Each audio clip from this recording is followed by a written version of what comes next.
All right, and we are live. So, welcome to everybody joining today. And as you all know, I'm here and I'm chatting with Jonathan. So, if you want to say hi, Jonathan. Aloha. So, the reason I really wanted to bring Jonathan on was after being in so many live chats with you, Jonathan, you have talked about little bits and pieces of your story. And it just sounds intriguing. And I think the one thing that really got me was when you said you were like 13 and it was summer camp when you were first sort of introduced to like this kind of stuff. So Well, okay, tell us so about that. that's kind of two pieces of the story. When I was 13, my aunt gave me this deck. It's the one JJ, the one JJ Tarot, and it's the Marseille deck. And I was just like, what am I supposed to do with this? And then later, after I was 14, I was at a summer camp in New Jersey, and there I was introduced to a class that was kind of like a new age class. So like they were teaching how to use crystals, how to do energy circles with other people, and like the guy did a past life regression for the whole class.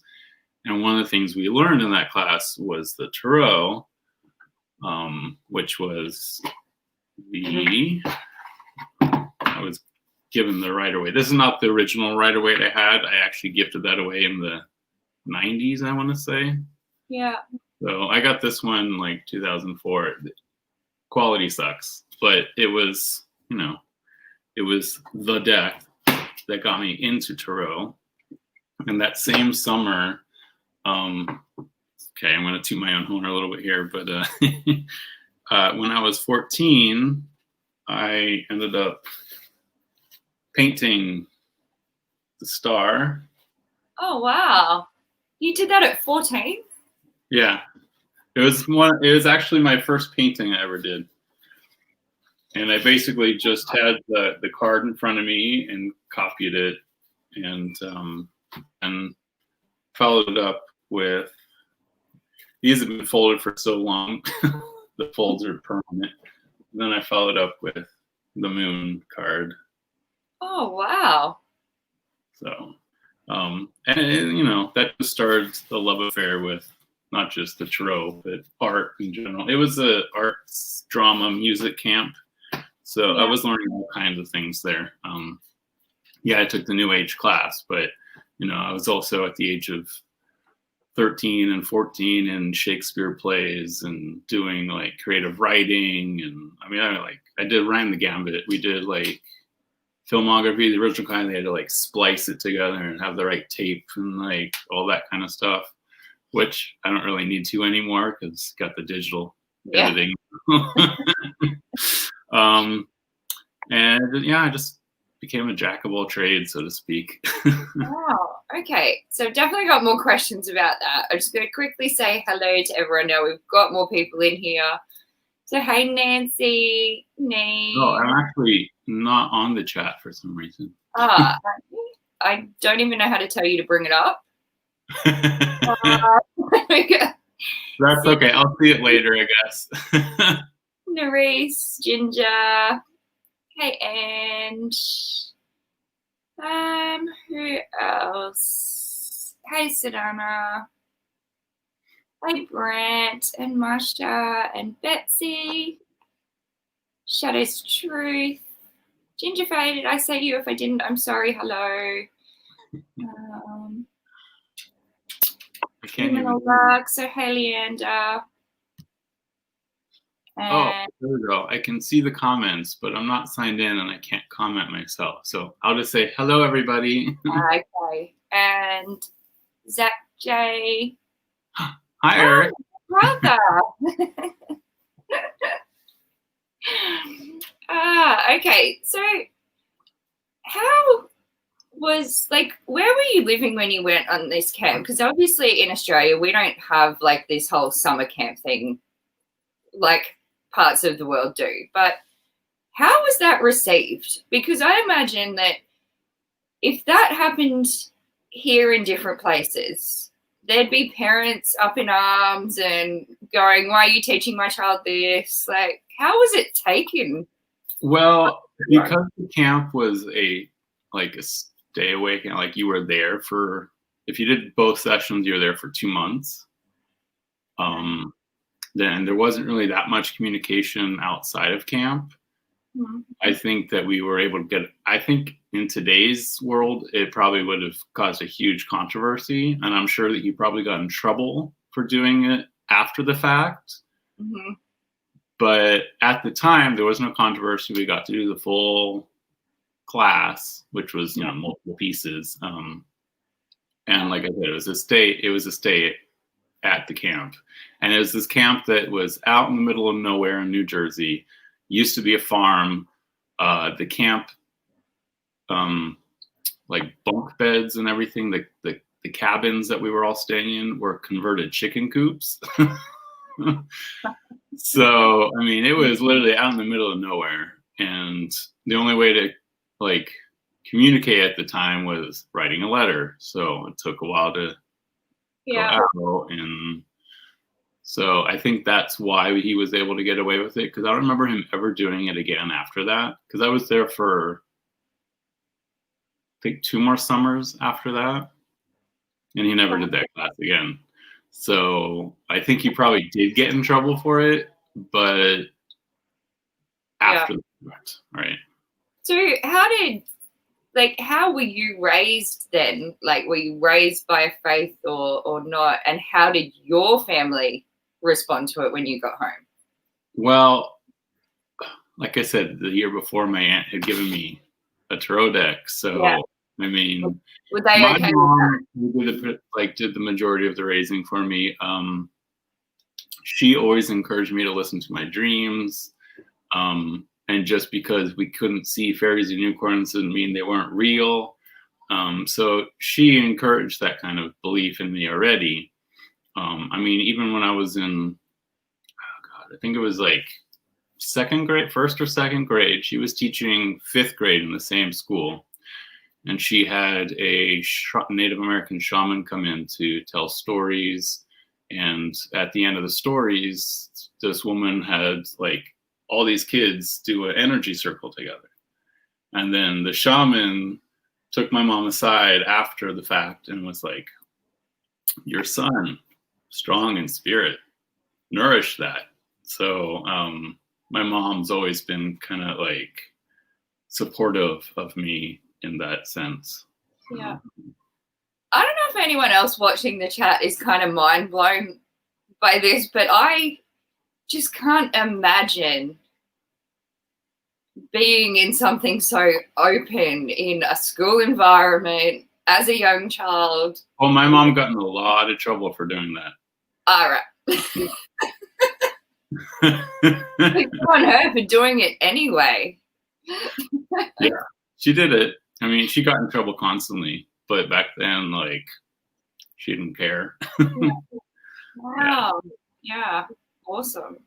So, did you have any odd, strange, maybe scary at the time spiritual experiences before you were kind of more introduced at this camp that you went on? I'd been open to spiritual experiences for pretty much my whole life. My mom loves telling the story about me being a child. And we were flying on an airplane, and I very excitedly started talking very loudly about how I had seen an angel sitting on a cloud, and we passed by the angel. And so it's just been one of those things. I mean, my brother Eric's here, and I remember when I was, how old was I? I must have been 9 or 10. And I remember I'd had a dream the night before, and the next day, it played out exactly as the dream had played out. And I told him, I'm like, "This is exactly what my dream told me." And he's like, "Yeah, whatever." That was going to be my next question. Did he believe you? I don't know, Eric, did you believe? But I mean, it's been part of my life as long as I can remember. Yeah. Although when I was in my 20s and like I went away to college, university, I helped establish a little pagan club. Yeah, that's And one thing I wanted to chat to you about too, because I know so that came up in a live. that was pretty amazing. I mean, we got a pretty good group together. I mean, not everyone showed up to every meeting, but and sometimes meetings were just like, informal like this. We're just talking about stuff. But then we also scheduled specifically for the different holiday, like pagan holidays, we'd have full-on rituals with the group. Not everyone showed up, but we always had at least enough to do the ritual. Yeah. And I don't know, it was an amazing experience because it was just everyone knew something that other people didn't know, so we were all learning from each other. What made you start that? Like, what went, like, you're at college and it's all these different people. What made you go, hey, I'm just going to get the guts here and I'm going to put this out there? And then what were the first steps in doing it? Well, I was already kind of not exactly normal, so to speak. Like instead of chemistry, I took an alchemy class. And I had taken lots of religious classes, including non-Western philosophy, where I learned about Taoism, Tibet Buddhism, Confucianism, like the whole gamut of like Eastern belief systems. And I ended up becoming friends with a couple women who were witches, and we were talking about how amazing it would be to like get all the pagans together and learn from each other. So it wasn't just that it was my club. It's like I was one of the founding members. There was, I want to say 5 of us that started it. And then we had to get a faculty administrator to basically be the counselor. And we were able to convince this really cool guy. He taught a lot of Eastern history class. He was a history professor. And he also taught the Japanese tea ceremony, which I took with him. And he was, he was one of these characters that, like, on the weekends he would go with the SCA, the Society of Creative Anachronism, and relive the Middle Ages minus the Black Plague. So he was all gung ho for it. He had his own, like, Buddhist altar set up in his house, and that's where our tea ceremony class was he had converted his garage into a tea dojo. So, and he had like one of the main like head teachers of this particular school of the tea ceremony come from Japan, and she barely spoke a word of English. And so that was an amazing experience. Yeah, Marsha's just saying I think she loves you more now that you've mentioned tea ceremony because it's her thing. And hello to everyone who has joined us and I haven't said hi to yet.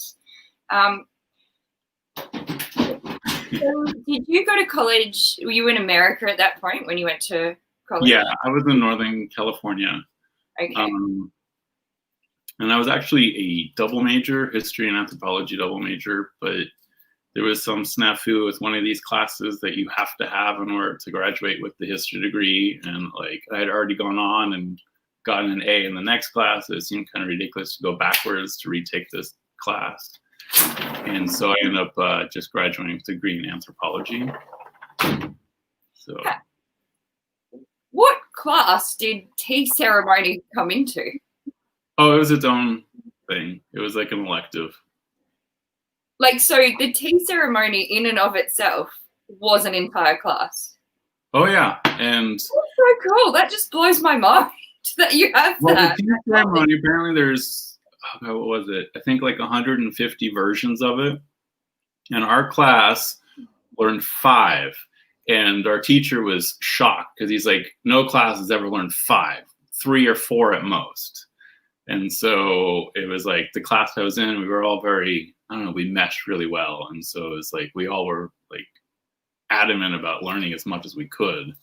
And so the final for the class is the full-on chaji, which is like the full ceremony with the thin tea and the thick tea and like the meal in between, and it took all day to do it, but it was an amazing experience for sure. I don't know if I've been living under a rock, but I have never heard of what we call TAFE here, or like college, university, doing these kind of classes like alchemy and tea ceremony. And God, wouldn't life be so much better if we did all of this? That's incredible. I have a very lucky history, I guess. Yeah, you've just had, and that's why I so wanted to get you on, because you have seemed to have some incredible experiences that, well, I know for me, I can't even imagine that happening in my world. Like, it's like, and with the tea ceremony, if that was such a big thing and you all loved it, is that something you still do now?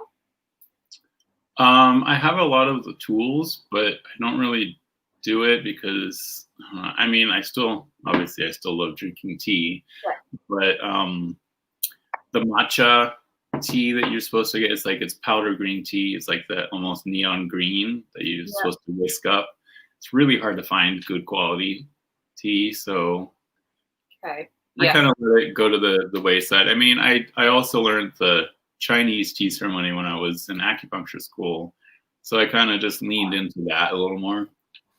Okay. And, I have a lot of Chinese loose teas that I love to use, and so I mean, it's not the same as the Japanese tea ceremony, which is very formal, or like even your steps into the room is ritualized, and like every motion is ritualized. Like how you drink the tea is ritualized, how you pass the cup to the next guest is ritualized, and it's like it's very involved. And unless you have like a chaji, like a tea dojo, you can't really keep it up. I mean, you could whisk yourself some tea, but it's not the same experience. Yeah. So, and I'm going to put this to Masha because she's the big tea guru. And if anyone could tell you where to get the proper like green tea, it will be Masha, I'm sure. Oh, I see she learned the tea ceremony in silence. I love watching Masha do that. And I don't do it to that extent, but it's definitely become a meditative experience for me because of what Masha's taught me. But actually, Masha, I was going to ask, do you practice Japanese or Chinese? So, and you've just already said you practice more of the Chinese. Mm-hmm. Okay, cool. It's just less formal.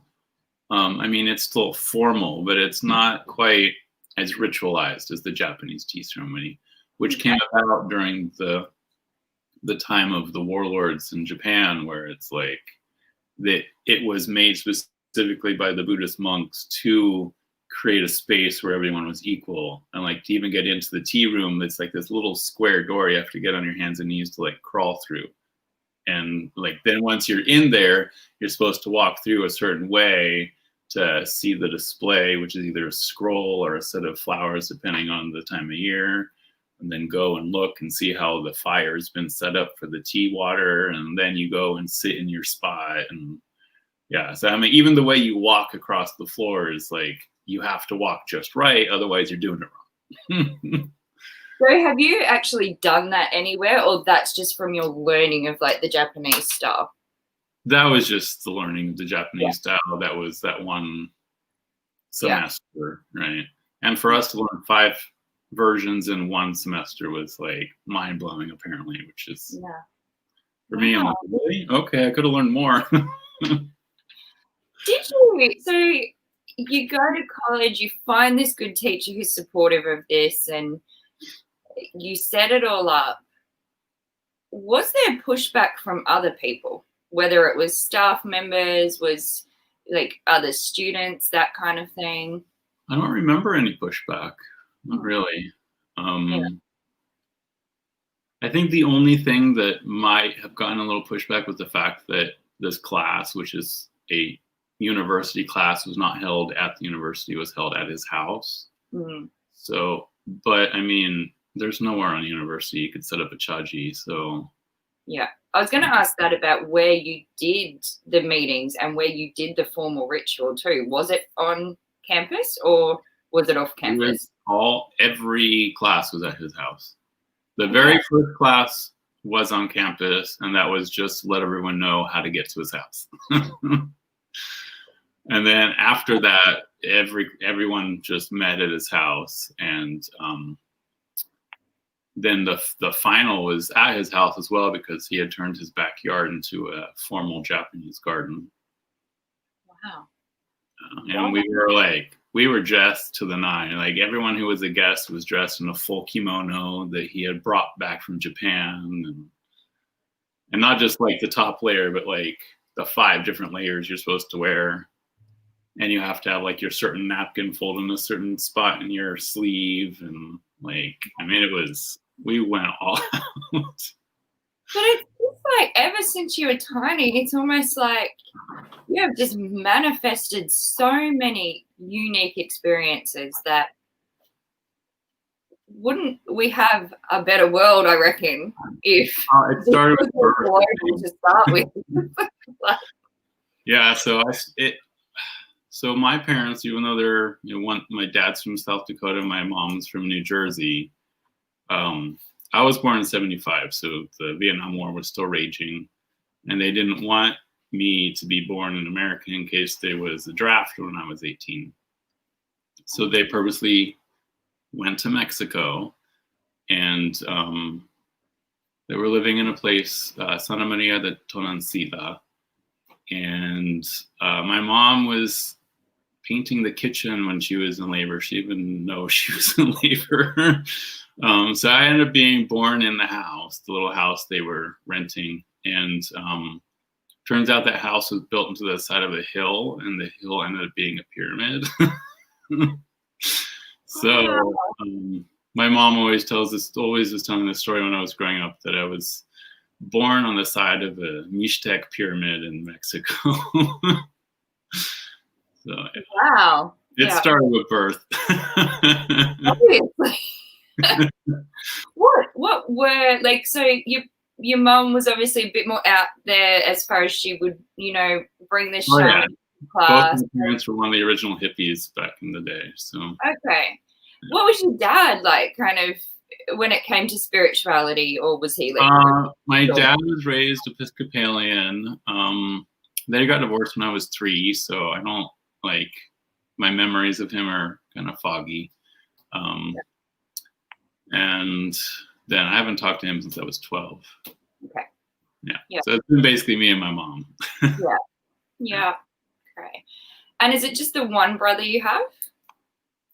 He's actually a stepbrother. Yeah. He was the son of the woman my dad married after my parents got divorced. Yeah. So stepbrother, stepsister, and then I was the youngest out of the 3 of us. Okay. And I just recently reconnected with my brother. God, how long ago has it been now? Probably like 11 years ago now. So, okay. Yeah. And you talked about you had that experience where you'd had a dream, you shared it with your brother. So were your brother and sister into more this side of stuff, or did they think you were the crazy one in the family, like everyone in my family does? Well, probably they thought I was the crazy one. I was always the one that was the imagination was always going off constantly. But imagination, intuition, 2 sides of the same coin. Yeah. So I'm sure a lot of it was just brushed off as my crazy, overactive imagination. Yeah, but I mean, since I was little, I have always had vibes from places, felt the energy of places, seen things that everyone else what are you talking about? So, wow. Yeah. And then when I was in college and really was diving deep into the whole spiritual pagan kind of side, I think I dove a little too deep. And my earrings, I don't know if you can see, they're not that. Hello again. So they don't look that big, but they're actually chunks of amethyst. Oh, wow. So that's how big my earrings actually are. So I Oh, have a that's really big awesome. hole. So I had my ears pierced probably 20 years ago, and at 10 gauge. And this spot, I don't know if you know much about Chinese medicine, but the ear is seen as an upside down fetus. So the whole body can be treated with points on the ear. And these points that I got pierced are the eye points. So without realizing it, I had gone through this ritual basically gouging my eyes out because I was seeing too much. And after that, I kind of, was more grounded in the real world, so to speak. And I was way more normal and stopped seeing energies and all that kind of stuff. But then we were waiting for Apollo to get born. I found a shop where I found these amethyst earrings, and I've been wearing them ever since. And it definitely has reopened the third eye, so to speak. So Oh, what a it's been story. probably like about 10 years just kind of ignoring all of that side of me. And I mean, I didn't even though I had my tarot decks and oracle decks, I didn't really touch them at all. I just kind of like shut down that part of myself. What led to that? Like, why? I was in several situations where my channeling and mediumship was too much. Like I was feeling like I was losing myself when other things were coming through to speak out of my mouth. And it like even today, like when I'm giving a reading, my voice like will change. And recently I was giving a reading to a friend, and like I was saying stuff that didn't sound like me. And like after the reading, he was like, "You do realize my mother was speaking through you. That was exactly how she would sound and exactly what she would say." I was like, "Oh, well, that explains why I was saying those words that were alien to me." So I think doing this helped ground me, whereas now I can get back into it and not get swept away by the tide. Yeah. It's the best way of describing it. So it wasn't so much that it got too much and you got fearful. It was just like too much energy wise for you to be right. This like all the time. Jonathan was disappearing. Yeah. Okay. And what made you pick it up again? Well, I'm trying to remember why I got back into it. I mean, it never really ever went away. I mean, I ended up going into graduate school for acupuncture. I got a master's in traditional Chinese medicine, which is like, that's very spiritual and energetic. So I think eventually I just kind of started picking up the cards again. After Apollo was born, we had several friends here on Maui say, "Don't let him grow up on Maui. The educational system will like ruin him, and he's blonde, so he'll get tormented by the locals." And because there's people who were blonde who grew up here that were telling me this. So what is it with the educational system that they would like? What about it? Were they saying at the time Hawaii was like number 50 out of 50? So, but I mean, it's not that far down anymore. It's definitely gone up. Nowadays, we're thinking about homeschooling anyway, with all these spikes going off everywhere. So, yeah. But while we were back on the mainland, even though I didn't really like the town I was in, there was several things that kind of triggered a reawakening. One of which was a past life regression they went to, where the past lives that came out, like I remembered the most out of anybody at that session, but the past life that came out was I had been a woman who had like given up her virginity to this guy who ended up dumping her and marrying her sister instead. And at the time, a woman who wasn't a virgin was trash. And I was a adopted by the village wise woman and taught all the herbs and how to bring babies into the world. And, I became the next wise woman for the village. And sorry, just to interrupt you, was this regression you went through, was it before you got into doing? Oh no, my first regression was back in summer camp during that class. Yeah, so before you did it for other people? No, I've been doing it like on the side, not for pay or anything, just like for friends. And there was multiple times I was talking about past life regression with friends, and we'd both suddenly like remember a life together, and we'd be like, "Oh, do you remember that? Oh my God, yes, I do remember that." And so, I mean, Yeah. at this point, I lost track of how many lives have bubbled up at this point. But so this was like the first formal past life regression I'd been to since that summer camp.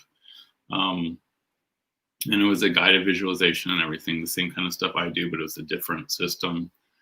And I just like having this memory of being the wise woman who knew all the herbs and all the little, like the person that everyone in the village came to like get their herbal medicine, be the midwife, et cetera, et cetera.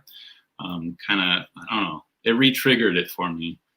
And there was a cute little witchy shop in that same town. I ended up like buying some crystals and got a few more decks, and then it just snowballed again.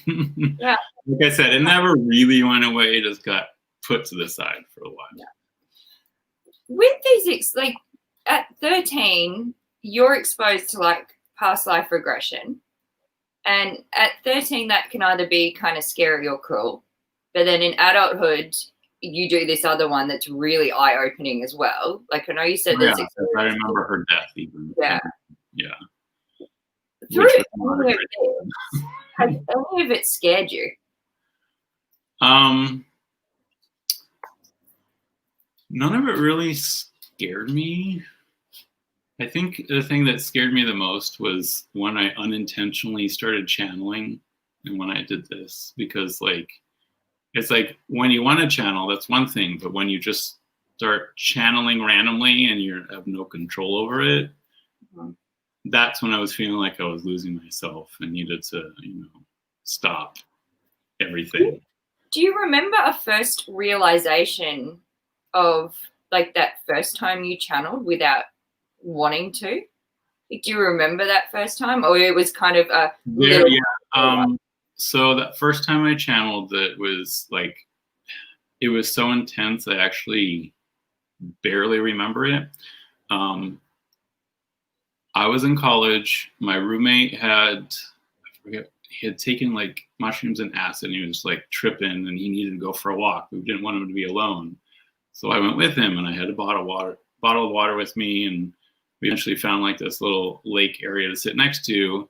And I just remember my finger like on the bottle of water just making circles. And then suddenly like I felt others coming in. And like after the fact, like I don't even know what I said because I don't remember it.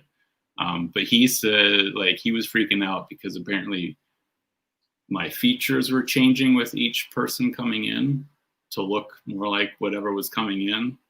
And I mean, he was tripping at the time, but at the same time, like he was seeing me shift, like shape change. And we got back to the house, and like I don't really remember leaving the lake. I just remember walking into the house and realizing that like, okay, something else walked me home and walked him home. And that was when I was like, okay, maybe I need to back off a little because this is getting a little too potent, a little too otherworldly. So yeah, that was the time that I started getting a little scared and a little like, oh, okay, what's going on here? Is there something? Am I going crazy? Do I need to get institutionalized? I mean, so yeah. Okay. And it was only like probably a year after that I got my ears pierced, and then it all stopped. Wow. Yeah. Had you had, like, with your aunt, obviously her giving you a tarot deck, she was interested in some way, shape, or form. had any family members, aside from your mum telling you about your birth, talked about them having any experiences? Hello to everyone who has joined us, like the beautiful Jenna and Jilly. And I'm sorry, I've been so engrossed in listening to Jonathan. I haven't even paid attention to the chat. Hi, guys. If you have a question for Jonathan, if you can put it in capitals so I can see it, that would be great. Okay. Sorry, keep going, Jonathan. I mean, yeah. On my dad's side, I mean, I reconnected with a bunch of them when I went to a cousin reunion. And I remember having this really in-depth conversation with my auntie, who's also really into, I mean, she's got the tarot and all that kind of stuff. And I remember the first night we had a bonfire, I took a picture. And actually that image is the banner for my channel. I just took a picture of the fire, and later I was going through my pictures and I was like, oh my God, look at that. And like the fire is completely full of hearts. And it wasn't like I was trying to do it. It was just like the way my hand just shook as I took the picture, the whole fire is nothing but hearts. And I need to check that picture out more now. And my aunt, like, and I had a conversation about like energies and like, and her own experiences, and diving deeper into this idea that our family might have Native American blood. And yeah. Wow. And the fact that, you know, my last name is Dailey, which is an Irish name for Odale was the original spelling. And I guess they were like the like druids and bards of Ireland, where like back in the day you weren't considered a true king unless you had an Odali bard by your side or something. So I'm like, that's what I come from. Okay. Right. So, and my aunt was telling me about this stuff. So I mean, it's not like I get it from both sides, basically. Yeah. Wow. And then with your like hubby coming into your life, where's he at with what you do, like your spirituality? He's very much more a cynical, kind of scientific based person. I mean, he believes in energies and stuff to a certain extent, not quite as far as I go. But I mean, he's had enough experiences of himself that he like, sometimes he rolls his eyes at me, of course, but I mean, what hubby doesn't? Yeah, I think might have given up on me now. It's just right. Whatever. Yeah, I've gotten the another deck. Why do you need another deck? So, but I mean, he's supportive, and yeah, he understands that this is my path to take. So yeah. What about with bringing Apollo into your world, into this life? I'll be back. If he's the scientific one, you're more the spiritual one. Where does that work with you bringing Apollo up? I think Apollo takes after Frank a little more in that sense. He's more like, yeah, sure, Papa, whatever. So he's the typical one who just thinks, yeah, you're the crazy one in the family. Yeah, I think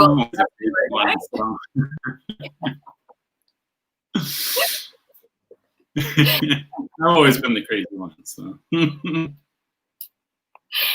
Do you, like, because you both come from these different perspectives, and even though like your hubby's open to it to a degree, where does that come in? Like, do you still, even though Apollo's just like, yeah, like whatever, do you still talk to him about these different things, or do you teach him tarot? Does he ask about tarot?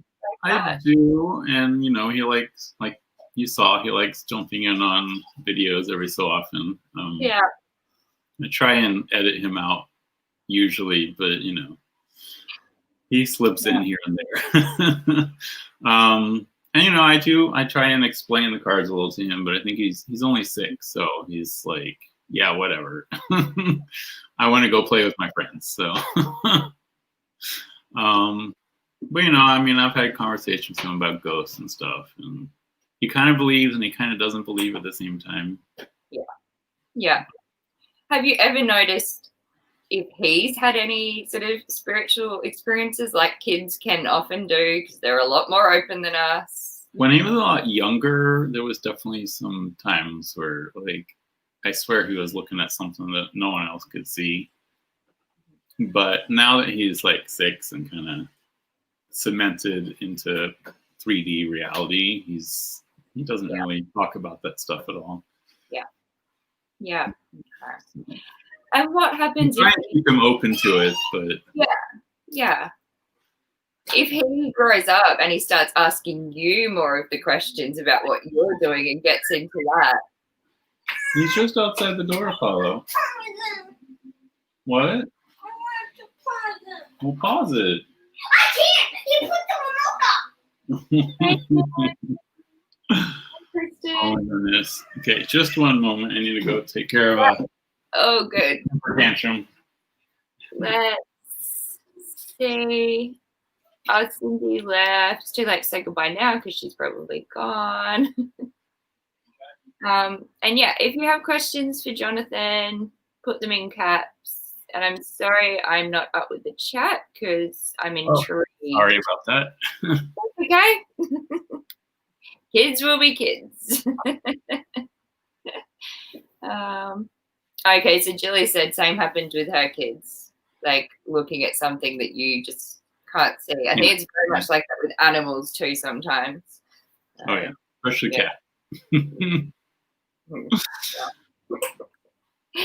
So if he grows up and starts getting interested in, you know, what you're doing, moving away from that scientific mind, where's Dad going to fit into this? How's Dad going to be? Is he going to be okay because he's used to you? Like, hopefully. I mean, he is more open now that I've been working on him, but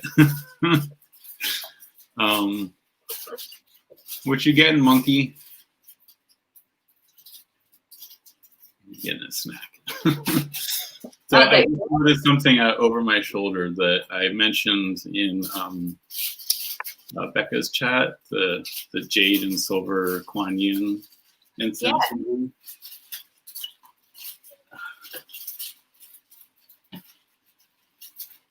The Kuan Yin all the way around and a Kuan Yin on top.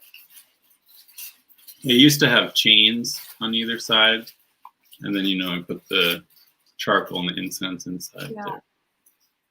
So how old this is. Old and beautiful. Like, was it something you bought brand new or got given to you, or? No, so in my acupuncture school, one of the things we did was we went to what Marco Polo called Westlake, and they had a night market there where antiques were sold. You just asked me to turn it off.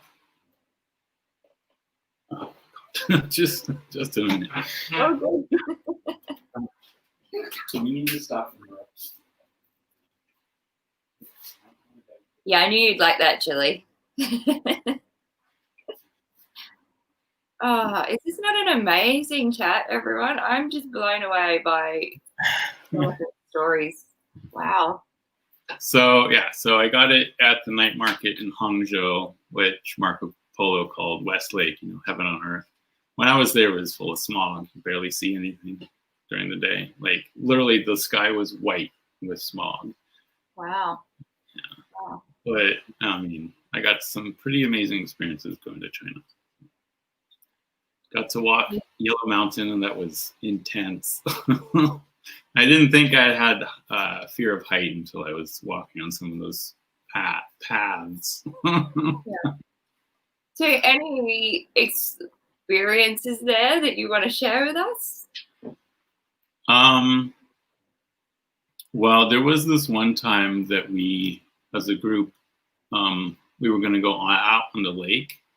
And the lake is where the tower that supposedly the white snake lady is buried under was there. And we had been talking about the story as we're walking towards the boat. And as soon as we got on the boat, this torrential rain just starts dumping on us. Like, out of nowhere. It had been sunny a minute ago. And then like we couldn't even, like the boat couldn't even go out into the lake because the rain was so like intense. And we just had to sit there. And then finally it started letting up and we went out in the boat and like we went past the tower, and I swear the energy there was just like, oh, that's where it all came from. So I think she heard us talking about her or something, because that was an intense rain. And it came out of nowhere, and then by the time we got back to the dock, it was sunny again. And it was like torrential downpours where the rain was going sideways and like. Wow. So Martha's asked, I don't know if you can see her thing there in the chat because there's no way I can pronounce that. It is Huangzhou. It's Huangzhou is the one I went to. Okay. Yeah, I wasn't going to try and pronounce that one. I have no idea. So where are you at now with your spiritual practice? Like, do you work with like deity, anything like that? What does it look like for you on a daily basis? I have multiple altars set up all over the house. Mm-hmm. 3 in the bedroom. I post pictures occasionally, especially to my Instagram. I don't know, I'm diving back in. I feel more grounded in a way, and I can handle it better now that I'm older. That for me, deities, I definitely work with the ones that come to me. Like I don't seek them out; they come to me. Yeah. Recently, I've been doing. I don't know if you know Pamela Chen. She made the Crystal Unicorn Tarot. And Lisa Robertson created the Mermaid Tarot. Well, anyway, the 2 of them paired up, and they're doing like these magic classes, and they were doing a free one, which was a 33-day tapping challenge using EFT tapping. Mm-hmm. That is specifically tied into Sekhmet, the lion-headed goddess from Egypt. Okay. And that has been intense because like I didn't search her out, but like since I started doing this, she keeps showing up. Like I didn't have like a good representation for her, so I used the strength card from the Light Seers because she's got like that half lion head kind of thing going on. So I'm like, oh, that's perfect. And then the day that the same day we started the whole tapping thing, and right after I'd set up the altar for her, I went to a consignment store and found this little lion head pendant that was like, if you look up what the different symbolism of Sekhmet is, one of the things that her worshippers wore was a lion-headed pendant. And it was like, there it was right there. And I was just like, okay, I will buy it. Thank you. Wow. Because I was feeling like I don't really have a good representation of her. And then that showed up that same day that I was just like lamenting not having something that represented her. Yeah. Throughout my life, I've had deities just like, especially during like meditations, energy work, even rituals, I've had them just kind of show up. So Kronos was the first one that showed up for me. I've had the Morrigan around me for a long time, and I tried to like ignore her, but she would not be ignored. I mean, it got to the point where like friends would think of me, and then they'd have a crow outside the window calling at them. Wow. Or like, they'd start thinking about me, and there'd be a raven or a crow calling at me, and I suddenly had to call this person like, wait, I was just thinking about you. And then what other ones have shown up?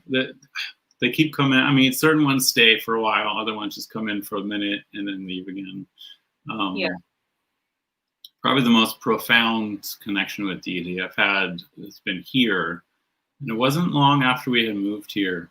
The same aunt that gave me my first tarot deck was visiting, and I was doing her like a big tour of Maui. So there's this drive called the Road to Hana, and it's so crazy that people actually have shirts that said, "I survived the Road to Hana."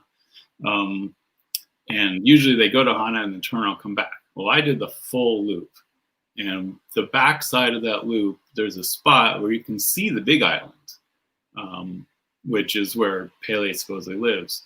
And it was next to this waterfall. All these people had like their trucks and cars with the trunks open.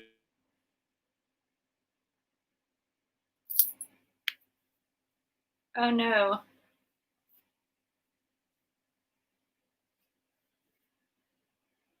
Okay. Has everyone else lost Jonathan?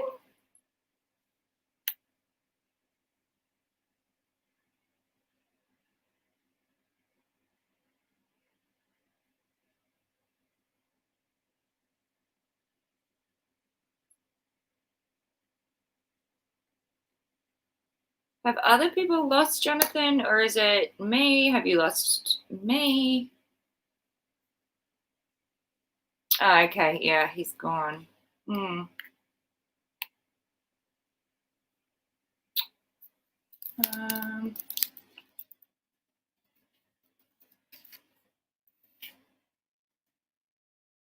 All right, hopefully he will come back on with the link. Okay, so yeah, you can still see me. Cool. Too much energy. Yeah, I know, right? I should check. Keep my phone near me in case he messages. And we'll just see if he can get back on or not. Damn, I have so many more questions.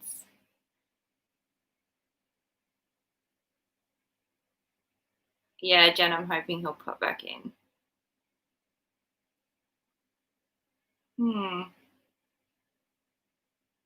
So has anyone said anything that I've missed that...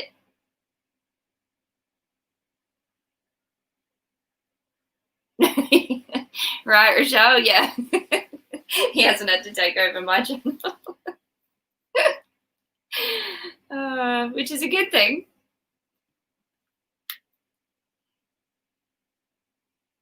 Okay, so his computer died. He's getting it back up as quickly as possible. So if you want to hang around, you're stuck with me in the meantime.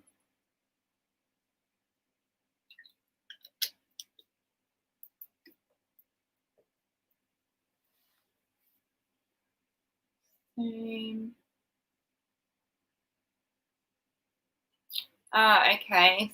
So, Ning, you were talking about your kids' gifts. Let me see if I can go back.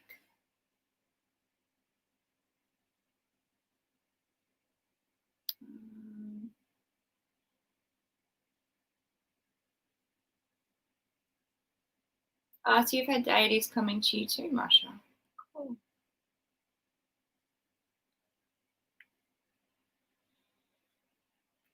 I think I'm going to have to go back a long way to try and find that. Oh, okay. Sorry about that.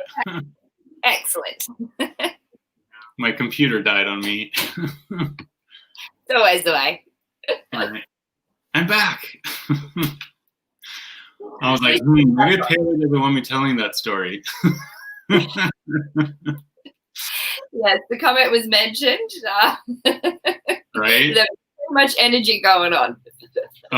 So I was taking my aunt around. We were on the backside of Maui where you can see the Big Island. And next to this waterfall, there was these trucks and cars all set up with like people selling stuff out the back. Stuff they made, stuff, buy my homemade banana bread, that kind of stuff.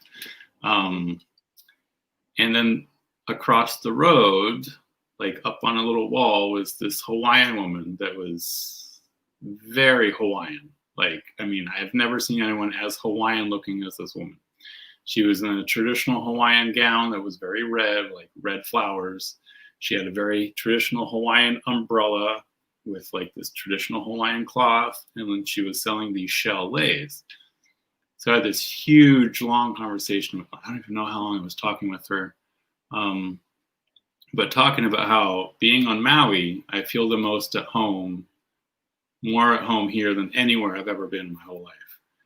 And her response was, well, obviously that's because you were a Hawaiian soul that got sent to travel the world, and now you finally made your way back. And my aunt bought a shell lei from her, and then we drove off. And as we're driving off, I look in the rearview mirror, and she's not there. Wow. And it took me a minute to realize too. I'm like, everyone else had a car. She's the only one that wasn't set up with a car, and there was no car attached to her in any way. And it just was like, I think I just saw Pele and had a conversation with her. That is mind blowing. Right? Wow. That's the most like physical manifestation of deity I've ever experienced. Yeah, wow. And yes, Donna's just said the energy in Maui is beyond description. God. How long have you been there now? How long have you been in Maui now? Well, this September will mark 10 years. Okay. I mean, other than that little blip where we moved back to the mainland for a minute, and then we're like, no, get us back home. So, wow. And Julie's got a picture of Pele hanging over her bed. Ah, okay. We actually have a picture of Pele watching our front door. So. Wow. Wow. And what made you go into doing the work that you ended up doing? Acupuncture? Yeah. And like work with the Chinese medicine stuff as well? After I graduated with a degree in anthropology and realized that the only way forward was to like go on to get a doctorate and become like a professor, and I don't know. It didn't seem right. I didn't want to do it. I moved back home and I did a lot of soul searching. And it was this one night we were out to dinner with a friend of the family who has the same birthday as me. And she was dealing with breast cancer. And she said that acupuncture and Chinese herbs were the only thing that kept her alive when she was sick from the radiation chemotherapy. And that really kind of intrigued me. And then I started doing a little research, and it turned out like the #1 school in California was literally right around the corner. So I'm like, okay, I'll go do a tour of the class or tour of the school. And this is like a funky building that's like part of it was the school, part of it was a radio station, part of it was a different school, and then there was like different offices mingled in there. So it was like kind of a weird building to begin with. Yeah. And I think the thing that really struck me was, in a way, it kind of felt like Hogwarts, because it was bigger on the inside than the outside, and then seeing that herb room, I just was like in awe of like all these different jars of different kinds of herbs. And then I saw a jar of dried seahorses, and I went, okay, I gotta come here just so I know what that's used for. And which they actually cannot get that herb anymore, because I guess that particular type of seahorse is endangered. And the Chinese name for that herb is haima, which literally translates to seahorse, and it's used for male infertility issues. Yeah. But then, being in school and seeing how people reacted to the acupuncture, and it was a teaching school. So, from day one, we had theater, and then got into intern rounds and internships. And so by the time I graduated, I'd already been seeing my own patients. Like I'd seen probably like 400 by the time I graduated. Wow. And it was really just like mind-blowing how amazing that medicine was. The first treatment I did by myself was with this guy. He was a surfer dude that I guess had thrown his back out, and like I literally had to have his arm around my shoulder and my arm around his waist and just kind of like half carry him to the room. And he really threw out his backpack. And then my teacher taught me all the different points I was supposed to use. And I was like, really? I thought less was more. And I put a ton of needles in this guy. And I'm like, I don't even know if it's going to work to myself. And then I went back in and I took out all the needles, and he like jumped off the table. He's like, oh my God, I feel so good. I'm going to go surf. And he like ran down the hall to go pay his bill so he could get back in the water and surf again. Wow. So that was like that moment where I was just like, wow, this stuff works. Yeah. So, and when you practice now, that like you come back, you're confident obviously in doing acupuncture. Has it taken on more of a spiritual side as you've got more into it? Definitely. Because not only was I learning TCM, which is traditional Chinese medicine, which a lot of the spirituality has been stripped out of that because of the communist name. Our nickname in school was traditional communist medicine, because before the communists took over, acupuncture was like the lineage that was passed down from parent to child. And when the communists came in, one of them got sick and was saved by Chinese herbs and the acupuncture. So they're like, okay, this stuff works. But you guys have to come together and come up with like a system, because every family has its own system. And so a lot of the points that my Chinese teachers taught me, like you can't find them in any book because it was taught to them by their lineage.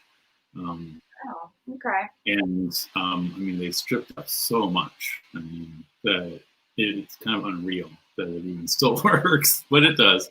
One of the styles of acupuncture that I learned while I was still there was it's called 5-element acupuncture. So it works with the 5 elements of Chinese medicine: fire, earth, water, wood. So it's fire, earth, metal, water, wood. And if you see the chart of the 5 elements, it actually makes a pentacle. So that was way more on like the emotional, mental side of things, whereas the TCM was more like the physical, internal medicine kind of thing. And then once I graduated, I started diving a little deeper because there's so many styles of acupuncture. I mean, the French have their ear acupuncture, which we kind of learned. The Chinese have a specific scalp acupuncture, treat the whole body with the scalp. And I discovered this guy, Mikio Sanke, in LA. He created his own system called esoteric acupuncture. And what that does is it takes the points they usually use in traditional Chinese medicine, but it ties it together with sacred geometry, the Kabbalah tree of life, and chakra, the chakra system. Wow. So it's a very spiritual experience for people. I mean, like, there was this woman that came in that was feeling very ungrounded and just kind of like, I guess she'd been doing too much Kundalini work or whatever. And I did this particular treatment, which was basically putting the tree of life on the sacrum, like the lower back. And like, after the treatment, she was checking out, and we're like, how are you doing? Are you doing okay? And she was like, I feel like I can suddenly see reality. And I'm just like, wow, okay. That's great. So Awesome. I don't know. I'm kind of disappointed with the whole COVID thing because a lot of those people are not coming back.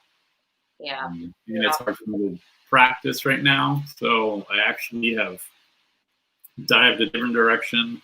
I'm currently a student at the Institute for Integrative Nutrition. I'm learning how to be a health coach so I can tie it all together. And still help people even if I can't put needles in them. Yeah. And one of the things I want to do is with this health coach program is integrate my tarot with the health coaching. Yes. Yeah. Yeah. Well, that pretty much answers the next question I had for you, because I was going to ask what's next. And I actually, God, how long ago was it now? Probably like a year ago, I found this book called Tarot for Self-Care, which I forgot to pull out, but it's kind of like written like a typical book where each card has a write-up. But in that write-up is like a little square where it's like self-care for spirit, self-care for mind, self-care for body. So when you do a reading, like a 3-card reading, they have a few readings in the book itself. You can actually like integrate these options to create a self-care program for the person. So. Awesome. Yeah. Julie says she's mesmerized. It's so, I know, right, Julie? I'm laughing at Ginger Faye. Nice. Okay, does anyone, because I've kept you here over an hour now, and I could just keep chatting for hours with you. Oh, cool, Masha. She was in the Institute for Integrative Nutrition as well.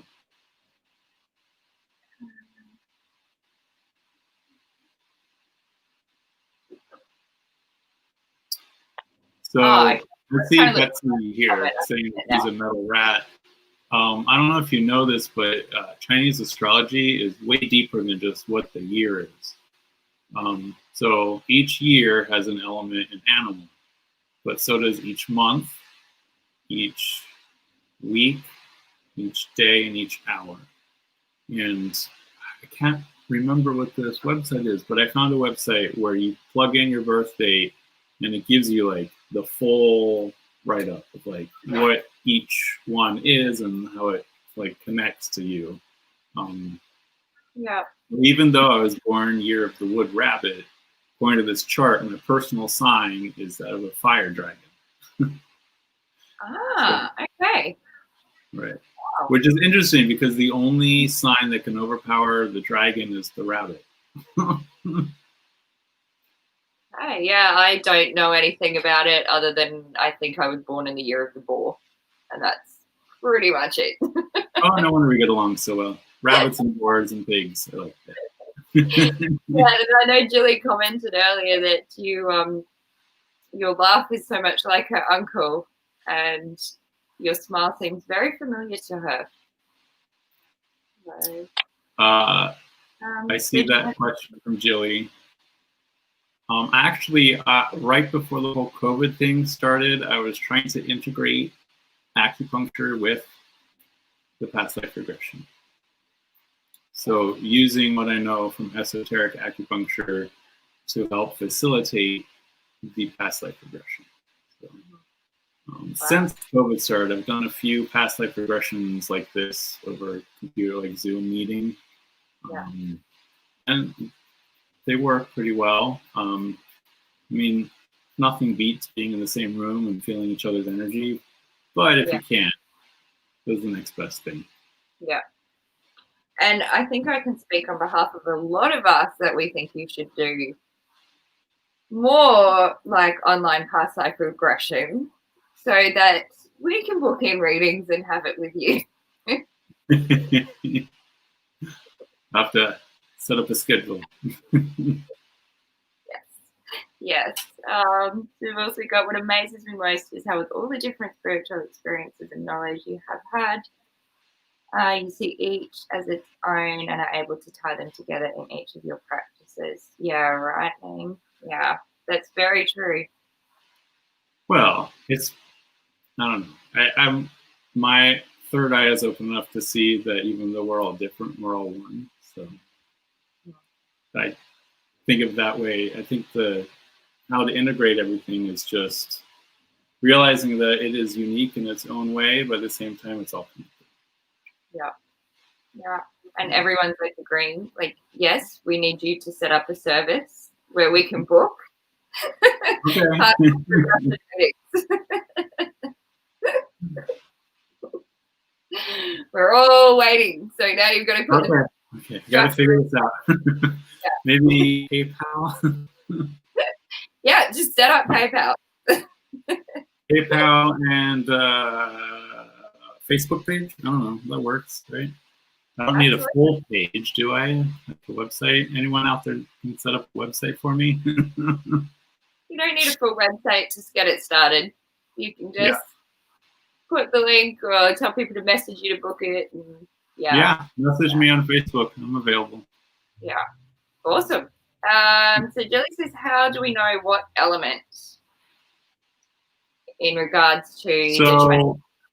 As far as the year you were born, you can find that online pretty easily. There's lots of, I haven't been able to find that website again where it's like you do the full chart, but there's tons of websites out there that if you plug in your birth date, it'll give you whether it was a yin and yang year, what element it is, and the animal fits with it. Cool.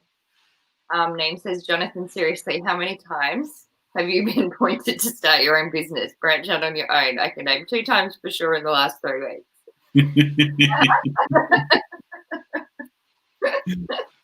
Okay, it's done. Oh, all right. Well, do you have anything else you want to share, or if anyone else has any last questions for Jonathan? So recently I started collecting crystal skulls, and I kind of went a little overboard, but I want to share my favorite one that's Please. Oh, wow. So this is made out of ocean jet. And, I connect with all my skulls.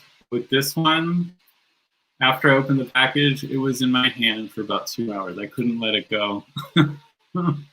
That is beautiful.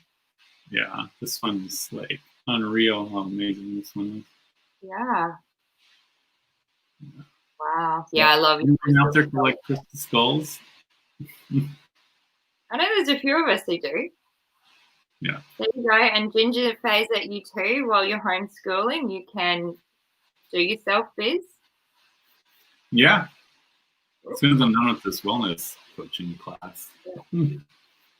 Although they want me to actually start doing it, so I better set up my health coach program. Excellent. How long does that program? Anyone want to sign up for a 6-month program? Now's the chance. Okay, so thank you, Marsha. You popped in. Oh, thanks, Marsha. The website that you found. Yeah. To Rochelle, you don't have any skulls, but you want to get some. Oh, so you still haven't got the moose kite skull that you want, Marsha.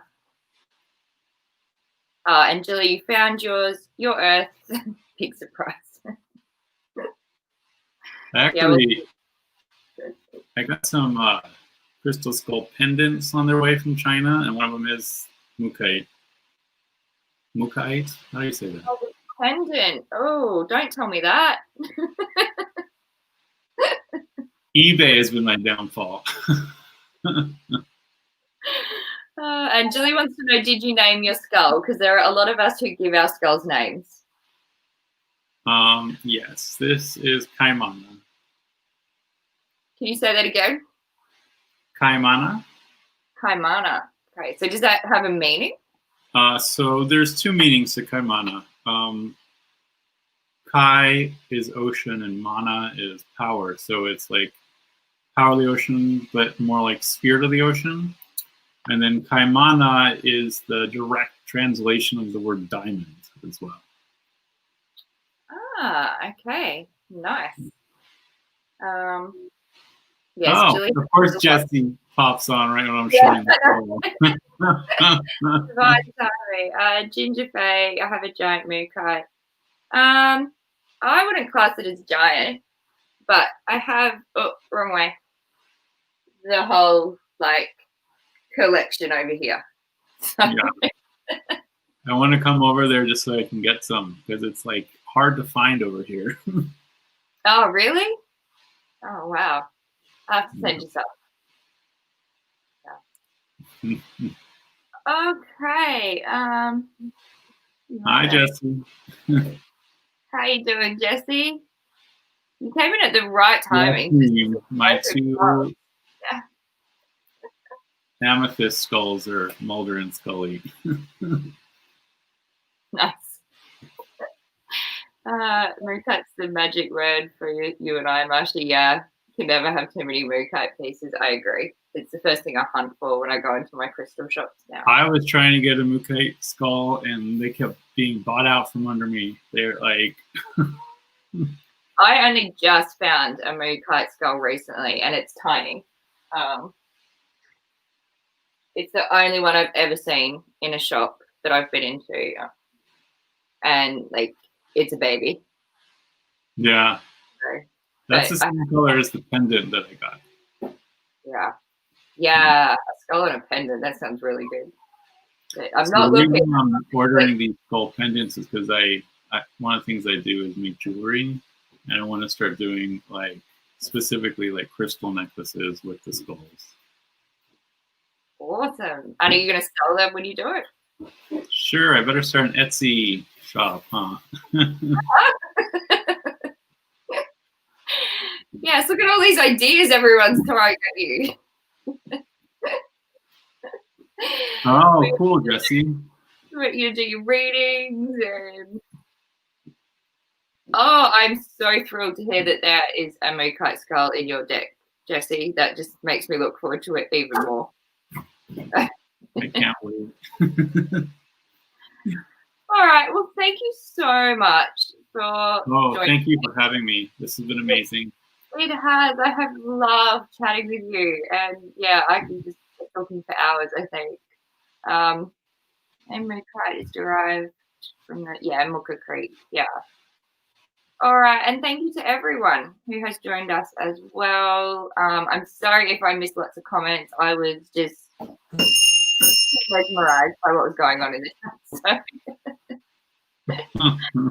All right, so we'll say goodbye. The bell rings.